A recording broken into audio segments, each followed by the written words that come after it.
Yo, what is up? So I got my AFC East draft breakdown. I'll go through each team, give my thoughts on all the players that they took, and give an overall grade of the draft after. So we'll start off with the Buffalo Bills. They traded up for Kyer Elam in the first round. Yeah, I love it. I didn't know if they necessarily had to trade up. I don't know who would have taken him. I thought they could have stayed put, but guaranteeing that you get Kyer Elam, who I thought was one of the best corners in this draft after like the main guys. He's like my fourth or fifth corner. I can't exactly remember.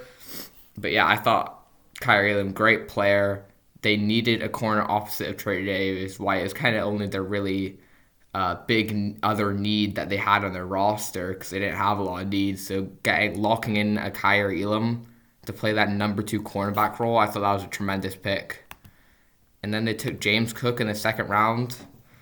I thought it was maybe a bit of a reach to take a kind of third down pass catching running back in the second round. It is the end of the second round.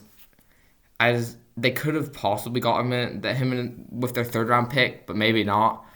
I do think he'll be a really good scheme fit with the Bills, kind of being that third down back who catch the ball very well for the Bills. And yeah, they didn't. I would have preferred if they got themselves like a Brees Hall or Kenneth Walker, but like those guys went off the board super fast. You would have had to trade up for them and give up probably quite a lot of draft capital. So I do understand them just getting somebody else like James Cook. Like they still don't have that elite running back. I don't think James Cook ever will be that. But I think he will be a good starter in the league. So I don't mind the pick. And I went for Terrell Bernard. Yikes. I would have not taken Bernard in the third round. Like, that's a bit of a reach, quite a bit of a reach for Terrell Bernard. I just didn't see it with him. Like, third round, there's much better linebackers if you wanted to take a linebacker there. I'm not going to doubt the Bills. Like, maybe they see something that nobody else sees, and he turns out to be an amazing player. But he's probably not a starter straight away. They kind of got their two linebackers already. So I don't really know where he fits. Probably be a special teamer straight away, which, I mean, the Bills can get because they have such a deep roster. I just don't know if he has the upside to be a starting linebacker or anything better than, like, a depth player in the league. So taking that in the third round, quite questionable. And then they did take Khalil Shakir in the fifth round. Like, that's just an amazing steal for Khalil Shakir. He is a slot-only player, but his route running is probably one of the best in the draft class. Could be the best if you just take it in a vacuum, just route running and not everything else. So yeah, getting your future number three slot receiver in Khalil Shakir. They did sign Jameson Crowder this year, only 1 year contract, so he probably plays that role this year, and then Khalil Shakir in the future becomes your slot corner. Love the pick. And then they took Matt Ariza in the sixth round. Yeah, why not? You don't have a lot of needs on your team. Take Matt Ariza. Good punter. Yeah, they could improve at that position anyway. So, yeah, don't mind it. Christian Benford out of Villanova. Don't know anything about him, but I believe he's a very big corner who, yeah, could be a physical press player, which I did see that he's pretty good at that. And, yeah, we'll see. Could be a good developmental player. Probably just going to be a special teamer in depth at the cornerback position starting off. Then they got Luke Tenuta in the sixth round. Yeah, it could be a good swing tackle for his career. He's never going to be a starter. I just don't see it with him. He's super tall, which is like very tall, which looks very weird on the field. Just how he's over everybody. That can kind of make him susceptible to like bull rushes and everything, just edge defenders getting below him. So I don't see him being a starter. Sixth round, you're probably not thinking that he will be. So yeah, just a depth player. And then Braylon Spector, he'll be an amazing special teamer straight away for sure. And just more depth at linebacker. He could probably switch to safety also. He's kind of a bit undersized and looks like a safety. And yeah, so we'll see what happens. That a bit of an underwhelming draft, but we'll see. Never know. The next team, AFC East. Let's see. Miami Dolphins. Wow, what an interesting draft.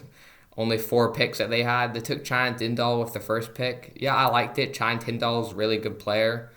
Third round linebacker. A bit of a need. They could use upgrade at the position.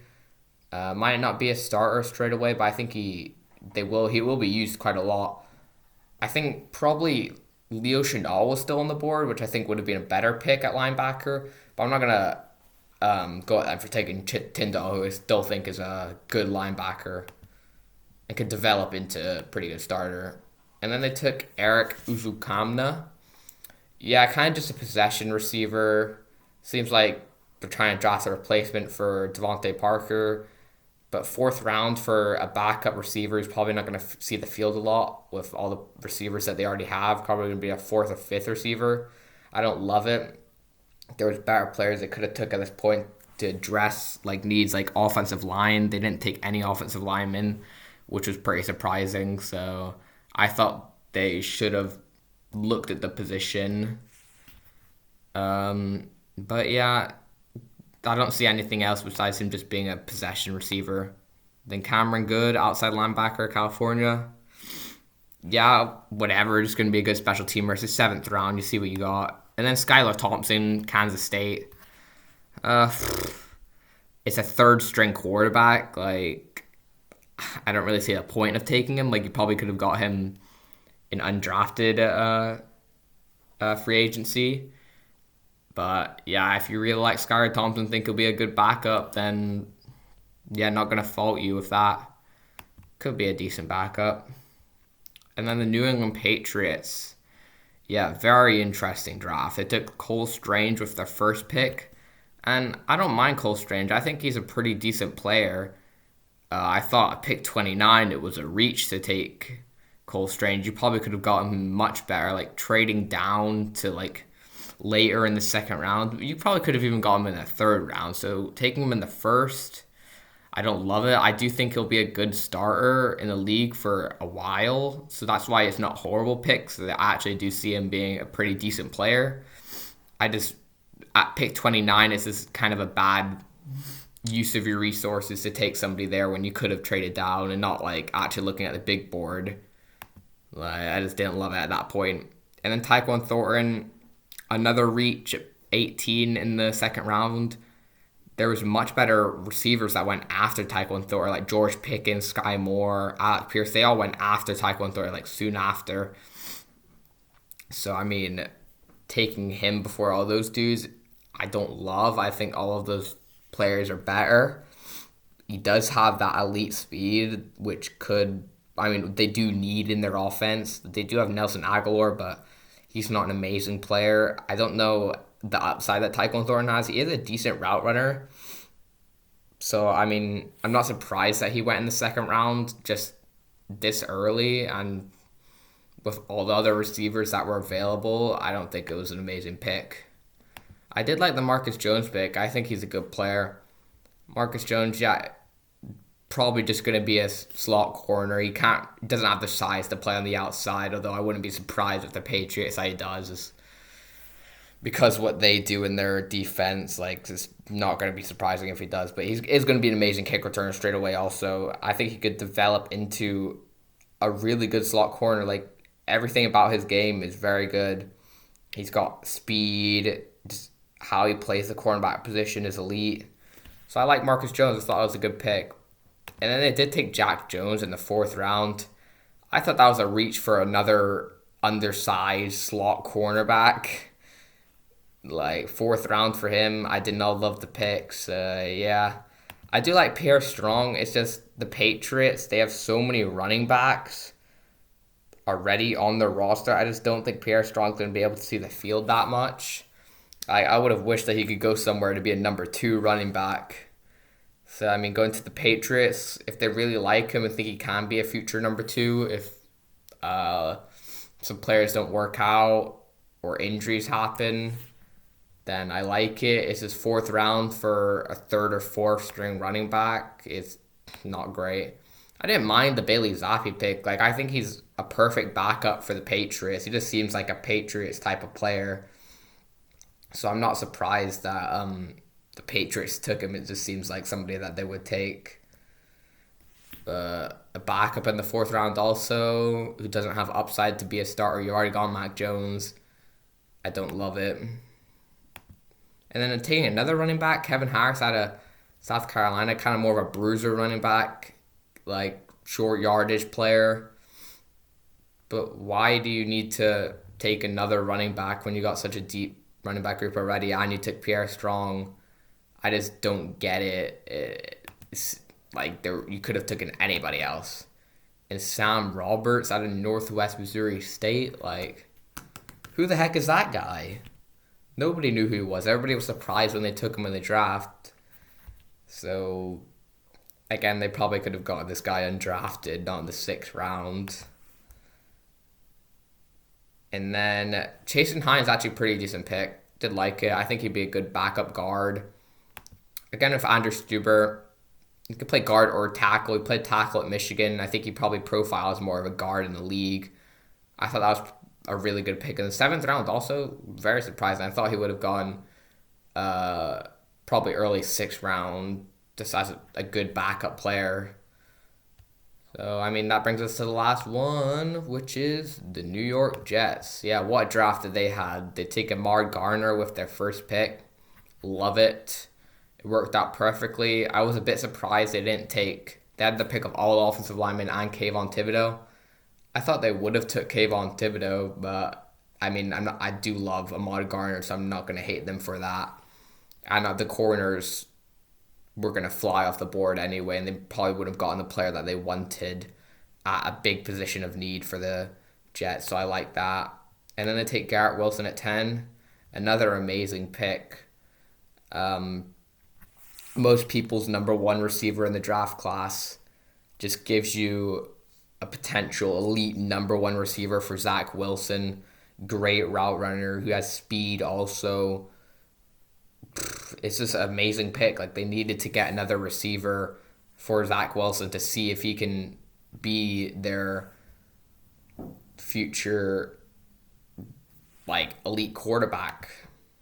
And then Jermaine Johnson at 26, another really good pick.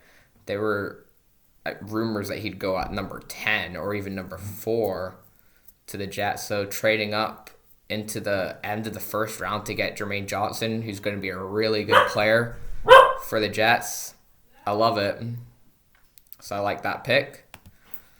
And then Breece Hall at the start of the 4th round, the 2nd round. I mean, another really good pick. I think he's going to be a 3-down back. I know they have Michael Carter, but he profiles more as that in this offense for Breece Hall.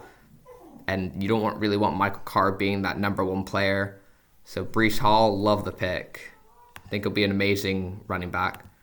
And even Jeremy Ruckert, I like it. They did sign CJ Uzomah and Tyler Conklin, so he'll probably be the 3rd tight end.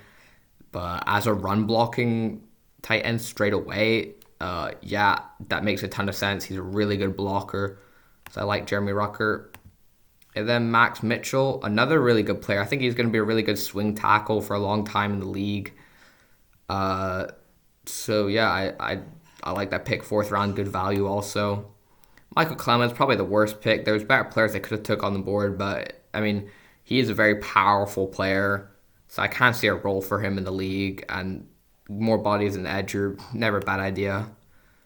So for the Jets, they're getting an A. I love it. Super good draft. Addressed a ton of needs. Then the Patriots. Hey buddy, how are you? Shut up. Oh.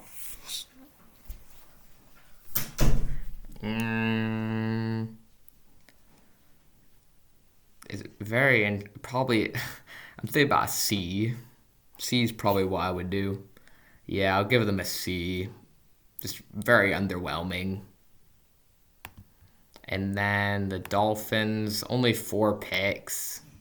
Like, you can't really give them a great... I only really loved the Channing Tindall pick. The rest of the picks I didn't really like.